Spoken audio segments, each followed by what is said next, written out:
अस्सलाम वालेकुम। आपकी अपनी अनुषे आपके साथ है अपने आज के व्लॉग के साथ। मैं उम्मीद करती हूँ कि आप सब बिल्कुल खैरियत से होंगे और मैं दुआ करती हूँ कि आप सब जहाँ रहें खुश रहें, शादो आबाद रहें, हंसते मुस्कुराते रहें, मेरी वीडियोस को देखते रहें, उन्हें लाइक करते रहें और मेरे चैनल को सब्सक्राइब कर लें। चलते हैं रिटायर्ड डीएसपी मलिक सफदर हयात के एक कत्ल केस की रुदात की तरफ और देखते हैं कि उनकी तफ्तीश की गाड़ी कहाँ तक पहुँची और मज़ीद क्या इंकशाफात उनके सामने आए। कुछ देर बाद नाजिर मुंशी हेड मुहर्रर थाना हवेली लखा हमारे पास दोबारा मौजूद था। इस मरतबा नवाज खरल ने उसे एक कुर्सी पर बैठने के लिए कहा और मेरी तरफ इशारा करते हुए बोला, नाजिर मुंशी, मलिक साहब तुमसे कुछ पूछना चाहते हैं। उसने कुर्सी पर बैठते हुए इंतहाई सादगी से कहा, ज़रूर पूछें जनाब, जो मुझे मालूम होगा ज़रूर बताऊंगा। मैंने कहा, खरल साहब तुम इस इलाके का इंसाइक्लोपीडिया समझते हैं, क्या तुम ज़हूर अहमद और उसकी बेटी नरगिस के बारे में मुझे बता सकते हो? अलावा अजीम महकमा अनहार के अफसर मकतूल जमील फारूकी के बारे में तुम्हारी मालूमात क्या कहती हैं?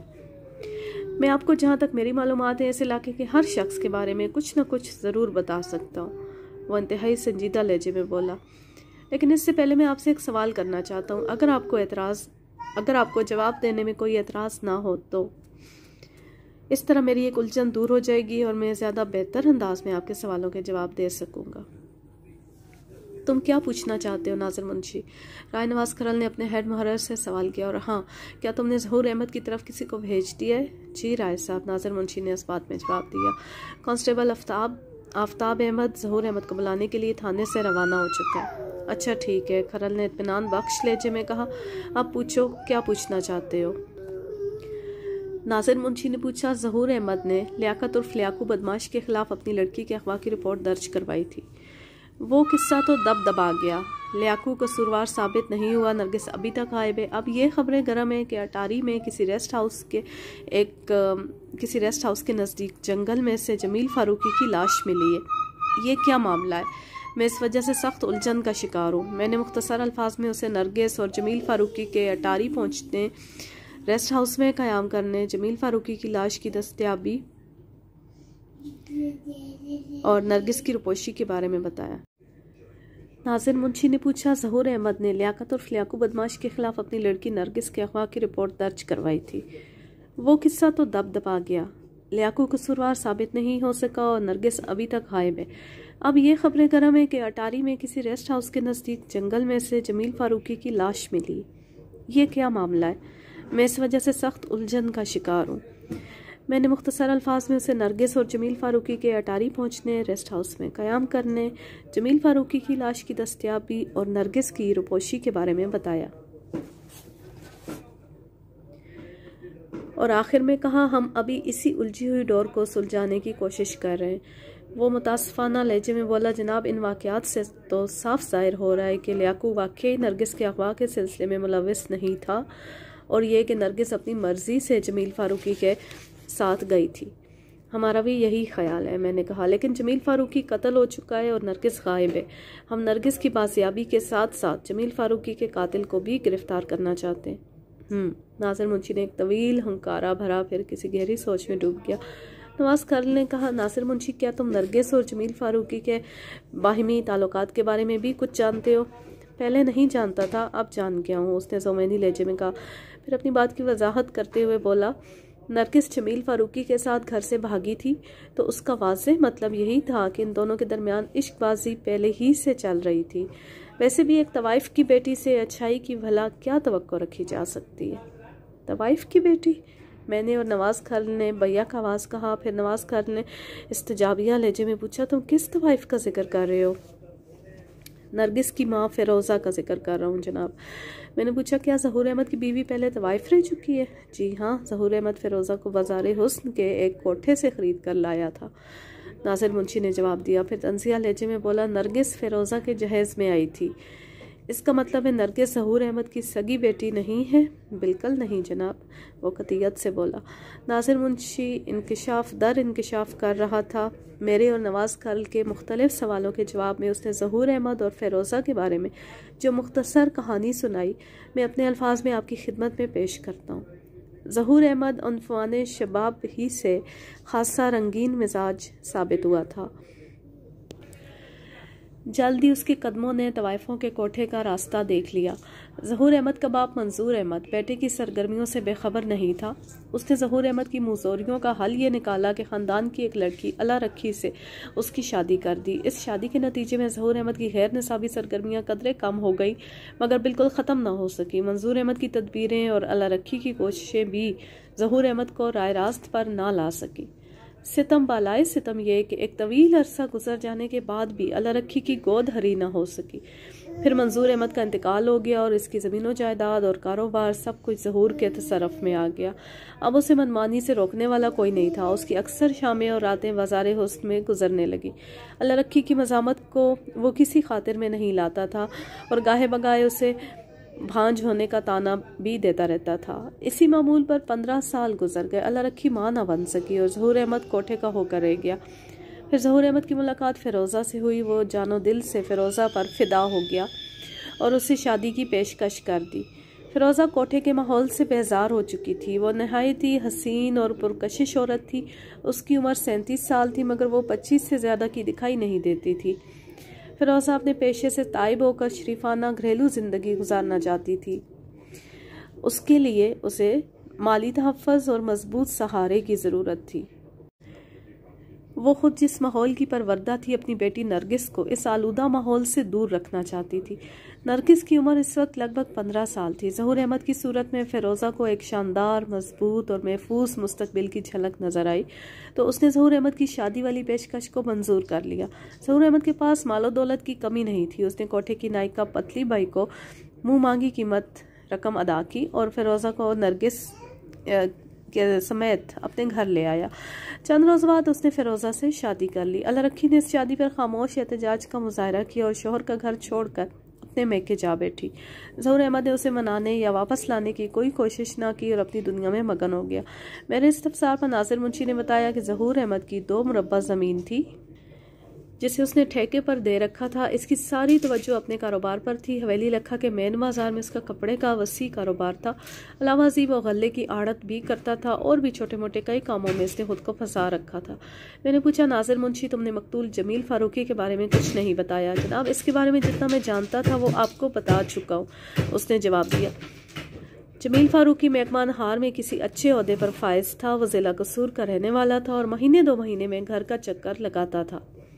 आजकल वो ज़हूर अहमद के पड़ोस में किराए के एक मकान में रहता था। उसके दफ्तर के बारे में कुछ जानते हो? जी, मैंने उसका दफ्तर देखा हुआ है, नासिर मुंशी ने इस बात में जवाब दिया। मैंने अपनी दस्ती घड़ी पर निगाह डालते हुए राय नवाज खल से कहा, खल साहब, अभी दफ्तर का वक्त ख़त्म नहीं हुआ। मेरा ख्याल है जमील फारूकी के बारे में उसके दफ्तर से काफ़ी मालूमात हासिल की जा सकती हैं। कम अज़ कम इसके पते ठिकाने के बारे में ही मालूम हो जाए ताकि उसकी लाश को उसके वर्सा के हवाले किया जा सके। आप बिल्कुल ठीक कह रहे हैं, नवाज खान ने तायदी लहजे में कहा। मैं अभी एक एएसआई को मकतूल के दफ्तर भेजता हूँ। फिर उसने एक कांस्टेबल से कहा कि वो एएसआई इफ्तिखार अहमद को अंदर भेजे। थोड़ी देर के बाद मज़कूरा एएसआई कमरे में मौजूद था। हेड मुहर्रर ने एएसआई को मकतूल जमील फारूकी के दफ्तर का पता समझाया। फिर राय नवाज खान ने एएसआई को बताया कि वहाँ जाकर क्या करना है। पूरी बात सुनने के बाद एएसआई ने कहा, राय साहब, वहाँ से किसी को पकड़ कर भी लाना है या सिर्फ मालूमात हासिल करनी है? फिलहाल तुम्हें जो कुछ कहा है वही करो, नवाज खान ने रूखे लहजे में कहा। अगर किसी को गिरफ्तार करने की ज़रूरत पड़ी तो मैं तुम्हें ये शौक पूरा करने का मौका ज़रूर दूंगा। और हाँ, अपने साथ 2 सिपाहियों को भी ले जाओ। दफ्तर का वक्त ख़त्म होने से पहले वहाँ पहुँचो और मतलूबा मालूमात हासिल करके फ़ौरन वापस आओ। एएसआई ने यकीन दिलाया कि वो जल्द ही कामयाब वापस लौटेगा और कमरे से निकल गया। थोड़ी देर के बाद एक कांस्टेबल ज़हूर अहमद को लेकर थाने पहुंच गया। नवाज खान ने उसे फ़ौरन कमरे में बुला लिया। नरगिस का कुछ पता चला राय साहब? उसने कमरे में दाखिल होते ही सवाल किया। फिर उसकी नज़र मुझ पर पड़ी तो वो चौंक उठा और सवालिया अंदाज में नवाज खान को देखने लगा। नवाज खान ने उसके सवाल का जवाब देने के बजाय कहा, ये मलिक सफ्तर हयात साहब है, अटारी से आज ही आए हैं। वहाँ मलिक साहब एक थाने के SHO हैं। SHO मलिक सफ्तर हयात। उसने मेरी जानिब देखते हुए ज़रा लब दोहराया और बोला, लेकिन राय साहब, आप मुझे ये सब कुछ क्यों बता रहे हैं? इसलिए कि आपने पूछा है, नवाज खान ने जवाब दिया। नरगिस का इनसे क्या ताल्लुक जनाब? मलिक साहब, नरगिस के बारे में एक अहम इत्तला लाए हैं। क्या मेरी नरगिस मिल गई है? उसकी आंखों में उम्मीद की चमक नजर आई।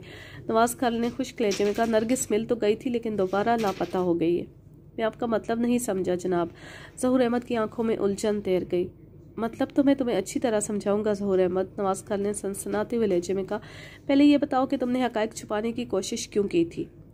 ये आप क्या कह रहे हैं राय साहब? सवाल नहीं करो ज़हूर अहमद, नवाज़ खालिद ने तल्ख़ लहजे में कहा। तुमने लियाकू के ख़िलाफ़ नरगिस के अगवा की रिपोर्ट दर्ज करवा के हक़ाइक़ को छुपाने की कोशिश की है। ज़हूर अहमद ने लजाजत आमेज़ लहजे में कहा, थानेदार साहब, लियाकू ने मेरा जीना अज़ाब कर रखा था। उसने वाज़ेह अल्फाज में मुझे धमकी दी थी कि अगर मैंने नरगिस से उसकी शादी के लिए हाँ ना की तो वो नरगिस को उठा कर ले जाएगा। आप ही बताएं, मैं एक लुच्चे लफंगे शख्स से अपनी फूल जैसी बेटी की शादी कैसे कर सकता था? मैंने जब साफ इनकार कर दिया तो उसने अपनी धमकी पर अमल। तुम्हारे इस इल्ज़ाम में कोई हकीकत नहीं है ज़हूर अहमद, नवाज़ खालिद ने ठोस लहजे में कहा। तुम्हारी बेटी नरगिस को किसी ने अगवा नहीं किया, बल्कि वो अपनी मर्जी से अपने आशना के साथ फरार हुई है। जनाब, ये कैसे हो सकता है? उसने शर्मिंदा से लहजे में कहा। आप इतनी बड़ी बात किस बिना पर कह रहे हैं? मेरी बेटी तो। नवाज़ खालिद ने उसकी बात काट दी। ज़हूर अहमद, तुम जिसे बार बार अपनी बेटी कह रहे हो, मुझे पता चला है कि वह तुम्हारी सगी बेटी नहीं है। ये बात तुमने मुझे पहले क्यों नहीं बताई थी? वो जज्बाती लहजे में बोला। राय साहब, मैं नरगिस को अपनी बेटी ही समझता हूँ। मैंने कभी उसे, अगर वाकई तुम इसे अपनी बेटी समझते हो तो फिर उसके मामलात भी तुमसे पोशीदा नहीं होंगे। नवाज़ खालिद ने ज़हूर अहमद का जुमला पूरा होने से पहले ही कहा। किस किस्म के मामलात जनाब? क्या नरगिस किसी से मोहब्बत वगैरह करती थी? ऐसी कोई बात मेरे इल्म में तो नहीं है। ज़हूर अहमद ने नफ़ी में सर हिलाया। नवाज़ खालिद ने कहा, तुमने फ़िरोज़ा से कब शादी की थी? 1.5 साल पहले। नरगिस की उम्र इस वक्त कितनी है? ज़हूर अहमद ने जवाब दिया, 14.5 साल। एक लम्हे के तवक्कुफ़ से उसने इजाफा किया, इस वक्त नरगिस पूरे 16 साल की हो चुकी है। लेकिन आप ये सब कुछ क्यों पूछ रहे हैं जनाब? मैं ये सब कुछ इसलिए पूछ रहा हूँ कि लड़कियों के लिए ये बड़ी ख़तरनाक उम्र होती है। नवाज़ खालिद ने उसके चेहरे पर नज़र जमाते हुए कहा। 13 से 19 साल तक लड़कियों पर बड़ी गहरी निगाह रखनी चाहिए। वालिद को चाहिए कि अपनी लड़कियों को घर में तनहा ना छोड़े, उन्हें ऐसी सहेलियों के घर ना जाने दें जहाँ जवान लड़के मौजूद हों या रंगीन मिजाज बूढ़े हों। हत्ता कि उनके सोने, जागने, उठने, बैठने, खाने पीने और ओढ़ने बिछोने, हर चीज़ का ख्याल रखना चाहिए। लेकिन लगता है तुमने अपने फ़राइज़ से ज़बरदस्त कोताही की है। जो तुम्हें नरगिस के मोहब्बत के मामलात की कुछ खबर ही नहीं। उसका चेहरा शर्म से सुर्ख हो गया। शिकस्ता लहजे में बोला, जनाब, आप वाज़ेह अल्फाज में बताएं, कहना क्या चाह रहे हैं? मैं वाकई नरगिस के ऐसे किसी मामले से आगाह नहीं हूँ। नवाज़ खालिद ने पूछा, क्या तुम जमील फ़ारूकी को भी नहीं जानते? वो चौंक उठा, फिर बोला, जमील फ़ारूकी मेरे पड़ोस में रहता है, महकमा अनहार में अफसर है। आजकल वो अपने गांव गया हुआ है, हमारा अक्सर आमना सामना होता रहता है। उसने जवाब दिया। 18 जुलाई को जब हमारी मुलाकात हुई तो उसने मुझे बताया था कि वो कल यानी 19 जुलाई को 1 माह की छुट्टी पर गांव जा रहा है। क्या 19 जुलाई को भी वो तुमसे मिला था? नहीं, इस रोज़ हमारी मुलाकात नहीं हुई, ज़हूर अहमद ने जवाब दिया। 19 जुलाई को जब मैं घर से निकला तो इस वक्त जमील फ़ारूकी के घर के बैरूनी दरवाजे पर ताला पड़ा हुआ था। मैं यही समझा कि वह हस्बे प्रोग्राम गाँव चला गया होगा। मैंने पूछा, कि इससे तुम्हारी अक्सर बातचीत होती रहती थी? हाँ, जब भी आमना सामना होता था 2-4 कलमात का तबादला भी हो जाता था, ज़हूर अहमद ने बताया और कुछ परेशान नजर आने लगा। जमील फ़ारूकी किस गांव का रहने वाला है? मैंने पूछा। इतना तो तुम्हें मालूम ही होगा, ज़हूर अहमद ने उलझन आमेज़ लहजे में जवाब दिया। मौजा शाम कोट, कंगनपुर, ज़िला कसूर। इसका मतलब यही था कि जमील फ़ारूकी नरगिस को अपने साथ कंगनपुर ले जाना चाहता था, लेकिन किसी मसले ने उन्हें अटारी रेलवे स्टेशन पर उतरने पर मजबूर कर दिया था। ऐसी क्या मजबूरी हो सकती थी? इसका जवाब नरगिस ही दे सकती थी, लेकिन वो हमारी दस्तरस में नहीं थी। जमील फ़ारूकी भी जहाँ पहुँच चुका था वहाँ से वो हमारे किसी सवाल का जवाब नहीं दे सकता था। मलिक साहब, ज़हूर अहमद ने मुझे मुखातिब करते हुए पूछा, अगली किस्त का बेचैनी से इंतज़ार कीजिए, आप भी और मैं भी। जहाँ रहे खुश रहें, शादोआबाद रहें, हंसते मुस्कुराते रहें। मेरी वीडियोस को देखते रहें, उन्हें लाइक करते रहें और मेरे चैनल को ज़रूर सब्सक्राइब कर लें। आपकी बहुत नवाजिश होगी, बहुत मेहरबानी होगी। अल्लाह हाफिज़, अल्लाह निगहबान।